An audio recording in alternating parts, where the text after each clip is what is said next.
A winter night draped itself over the city, neon lights from shop fronts and billboards spilling across rain-streaked pavement. People hurried past in clusters, their footsteps sharp against the wet ground. No one noticing the thin, hunched figure curled up in the corner of the street. He wore a torn, threadbare coat, far too frail to shield him from the biting cold. Calloused hands trembled as they reached out, hoping for a spare coin from passing strangers. All he received in return were indifferent glances and cold footsteps that slipped past as if he didn't exist. In front of him sat a small plastic box with a few scattered coins, the only thing standing between him and the gnawing hunger. There had been a time when he had a name, a home, even radiant dreams. But all of that had been swept away by life's ruthless turns. Now all that remained was a despised identity, a beggar surviving on the fringes of society's indifference. He lifted his face toward the rushing crowd. Car horns, exhaust fumes, the surging rhythm of life. It all felt so distant, as if he no longer belonged here at all. Inside him rose a silent question. Is there anything left in this life for me? He didn't know that. Only moments later that question would find its answer. From a hand reaching out through the stream of life, the beginning of an unforeseen turning point. As the old man sat in silence, his clouded eyes following the endless flow of people passing by, a small shadow suddenly stopped in front of him. It was a young man, maybe in his early 20s, slim, but with bright, determined eyes. In his hands was a steaming paper bag of food. In a world that had turned its back, he was the only one who stopped, knelt down, and gently placed the bag in front of the old man. "Sir, please eat something. It's too cold tonight." His voice was soft but carried enough warmth to melt through the bitter chill of winter. The old man looked up, his lips trembling, wanting to speak, to say thank you. But no words came out. He had spent a lifetime getting used to disdain, to pitying glances, but never imagined that someone would treat him with genuine kindness. The young man didn't leave right away. Instead, he sat down beside him, unfazed by the curious stares of passers-by. For a while, neither of them spoke. Only the sounds of traffic filled the air, along with the heavy beating of the old man's weary heart. "Did you ever have a dream, sir?" the young man asked suddenly. The question froze the old man in place. Something so simple, yet it ripped open the past. The days of youthful ambition, unfinished business ventures, one failure after another.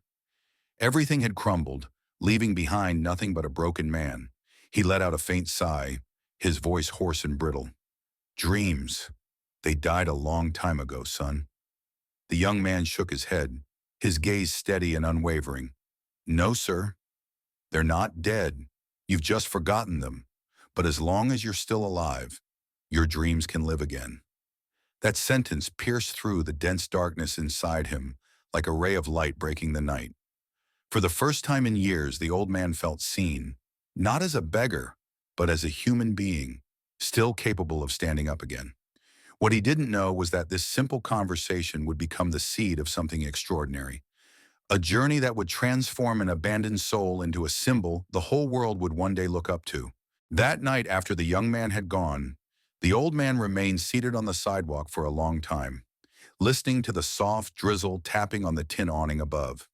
The words, "As long as you're alive, your dreams can live again," echoed in his mind like a bell of salvation. It had been years, decades perhaps, since his heart last beat with such force. The next morning he woke early. The torn blanket was still damp, his feet still cold, but something inside him had changed. He no longer bowed his head to beg from strangers. He stood up, straightened his back, and began to wander the streets in search of work. Any work, as long as it didn't require holding out his hand. People rejected him. Some sneered, others laughed, and a few gave him that familiar look of pity he'd learned to despise. But near dusk, after an entire day of walking, a small grocery store owner finally nodded. "You can help clean and arrange the stock," she said. "It's not much, but it's honest." For the first time in years, he held money he had earned himself. Just a few crumpled bills, but they felt heavier than gold. His hands trembled as he looked down at them, pride welling up where shame had long resided. From that day on, he worked without rest. By day, he swept and cleaned. By night, he hauled crates at the open-air market. No matter how tired he was, he kept hearing the young man's voice in his head. If you're still alive, your dream can live again. Time passed. He saved every coin, every cent. And one crisp autumn morning, as he walked past a light pole, he noticed a small poster taped to it. Hiring cafe assistant. No experience required. Must have determination. He stood there for a long while staring at the words. Then, without hesitation, he made his way to the tiny cafe at the corner. The owner, a middle-aged woman, looked him over, his worn clothes, his thin frame, his rough, calloused hands. And after a pause, she simply said, "You can start today. I don't need a diploma. I just need someone honest." And so he began again. From a nameless beggar on the street, he became the man who brewed coffee, wiped tables, and smiled at customers every morning. Day after day, his once trembling hands steadied as they held warm cups of coffee. His eyes, once clouded by despair, now glimmered with quiet faith. No one knew his full story, and few even knew his name. But everyone who came to that cafe remembered his gentle smile and the words he always said with a humble nod. As long as you can breathe, there's still hope. One October morning, the little cafe was busier than usual. Sunlight streamed through the glass window, glinting off the dark, glossy drops of coffee he had just poured. He looked the same as he always did. An old apron around his waist, silver hair brushed neatly back, a gentle smile, and a soft voice like the morning breeze. "Your coffee, sir." "Have a wonderful day." No one knew that this man had once been homeless. To the customers, he was simply the old coffee man, punctual, quiet, and kind. But in his heart, every cup he poured was a silent prayer of gratitude, a thank you to life for giving him another chance. That day, a young man walked in. He wore a light-colored suit, his face oddly familiar. When the old man brought the cup to his table, both of them froze for a moment. The young man looked at him for a long time, then smiled softly. "Do you remember me?" The old man squinted, searching his memory, and then it struck him. It was him, the young man from years ago, the one who had knelt on that cold street and handed him not just food, but words that changed his life. For a moment, neither spoke. There were only two smiles, one of gratitude, the other of quiet pride. "I've been looking for you," the young man said. "I started my own company and I always believed you'd get back on your feet, but I never imagined you'd do it so beautifully. You look truly happy." The old man chuckled, his voice calm and steady. "Happiness doesn't come from how much we have, but from knowing what we give." They talked for hours that morning. The young man explained that his company was expanding, launching a new chain of community cafes, a project to provide jobs for those who had once struggled, the poor and the homeless. "I want you to help me run it," he said sincerely. "Not out of pity, but because you understand better than anyone what perseverance really means." The old man fell silent. In all his life, no one had ever trusted him like this. That day, he left the small cafe that had saved him and stepped into a new chapter. One where he was no longer the old coffee man, but the first manager of a project called Second Chance, a chain of cafes built to give others the same opportunity he once received.